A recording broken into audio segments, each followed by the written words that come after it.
Hi friends, all we imagine as light 2024లో release అయిన ఈ సినిమా కేన్స్ ఫిల్మ్ ఫెస్టివల్ లో మంచి పేరు తెచ్చుకుంది. పాయల్ కపాడియా దర్శకత్వం వహించిన ఈ సినిమాలో కని కుసృతి, దివ్య ప్రభ, ఛాయ కదం, హృదయహరన్ నటించారు. ఈ సినిమా ఎలా ఉందో ఇప్పుడు చూద్దాం. ముంబైలోని ఓ పెద్ద హాస్పిటల్లో ప్రభ, అను ఇద్దరు మలయాళీ నర్సులు పనిచేస్తూ ఉంటారు. ప్రభ భర్త పెళ్లైన వెంటనే జర్మనీ వెళ్ళిపోతాడు. అతనికి దూరం అవుతుంది ప్రభ.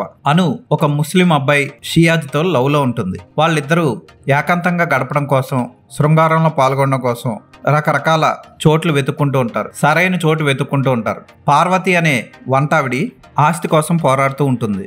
అయితే ఆస్తి రాకపోవడంతో ఆమె రత్నగిరి అనే ఊరికి వెళ్తుంది. ఆమెతో పాటు ప్రభ, అను కూడా వెళ్ళిపోతారు. వీళ్ళిద్దరిని ఫాలో అవుతూ షియాజ్ కూడా వెళ్తాడు. రత్నగిరిలో ఏం జరిగింది, ప్రభా భర్తను కలిసిందా, అను షియాజ్ శృంగారంలో పాల్గొన్నారా లేదా అన్నది సినిమా చూసి తెలుసుకోవాలి.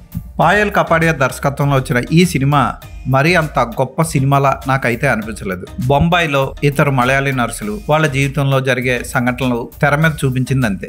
భర్త ఆమెను వదిలేసి జర్మనీ వెళ్ళిపోయాడని ప్రభ అనుకోవడం, భర్తని మళ్ళీ కలిసే సన్నివేశంలో ప్రభ అతన్ని ఏమీ అడగకపోవడం వంటివి అంత గొప్పగా అనిపించవు. ఇక అను తన ప్రియుడితో కలిసి ఎంజాయ్ చేస్తూ ఉంటుంది తప్ప పెద్దగా ఆమె చేసిందేం కనబడదు. పార్వతి తలం కోసం పోరాడి ఓడిపోయి చివరికి బ్యానర్ మీద రాయి విసిరి ఆనందంతో, తృప్తితో తన ఊరికి వెళ్ళిపోవడం ఏం సాధించిందో మనకే అర్థం కాదు. మనం ఊహించుకున్నదంతా వెలుగు కాదు అన్నట్లు పేరులోనే చెప్పింది పాయల్ కపాడియా. ఈ సినిమా చూసినప్పుడు నాకైతే అంత గొప్ప సినిమా చూసినట్లు, ఒక అద్భుతమైన కళాఖండం చూసినట్లు అయితే అనిపించలేదు. సాధారణంగా సినీ ఫీల్డ్ లో ఆడవాళ్ళని తక్కువగా చులకనగా చూస్తారు, శృంగార సాధనంగా వాడుకుంటారు, మగవాళ్ళు ఆడవాళ్ళని చాలా చులకనగా చూస్తారు అన్నట్లు చెప్తారు. అయితే పాయల్ కపాడియా ఒక లేడీ డైరెక్టర్ అయ్యుండి ఈ సినిమాలో కొన్ని పాత్రలు అద్దం ముందు బ్రా మార్చుకుంటున్నప్పుడు న్యూడ్ గా సీన్ తీయడం, తుప్పల్లో బాత్రూమ్కి వెళ్తున్నప్పుడు షార్ట్ తీయడం, గుహల్లో సెక్స్ చేసుకుంటున్నప్పుడు మార్నింగ్ సౌండ్ రికార్డ్ చేయడం, ఇవన్నీ ఒక లేడీ డైరెక్టర్ తీయడం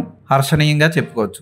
ఎందుకంటే యానిమల్ సినిమాలో ఆడవాళ్ళని చాలా ఘోరంగా చూపించాడని సందీప్ రెడ్డి వంగని అందరూ తిడతారు. మరి ఇప్పుడు ఈ సినిమాలో ఇటువంటి షాట్లు చూసినప్పుడు పాయల్ కపాడియాని ఏమనాలో మనకు అర్థం కాదు.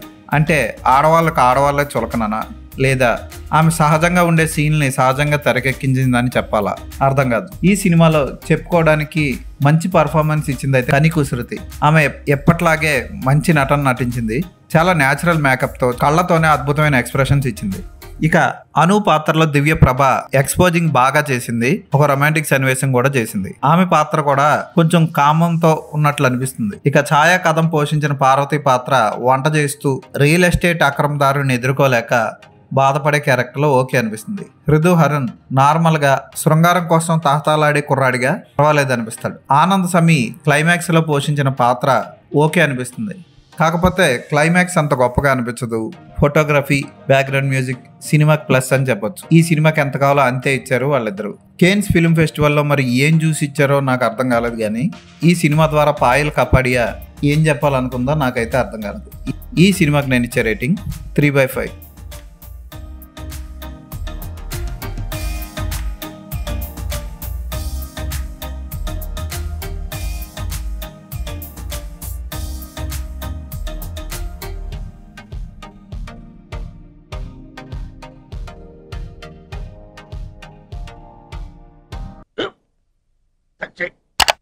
స్కూల్ బెంచ్ లాగా ఎంత గట్టిగా ఉందోరా?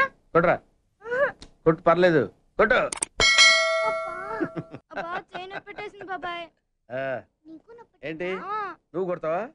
కమా బిట్ మీ యార్. వద్దు బాబాయ్. వాడిని నేను కొట్టడం లేదమ్మా, వాడినే నన్ను కొట్టమంటున్నాను. నువ్వేం కంగారు పడక్కర్లేదు. అడుగుతావేంటి?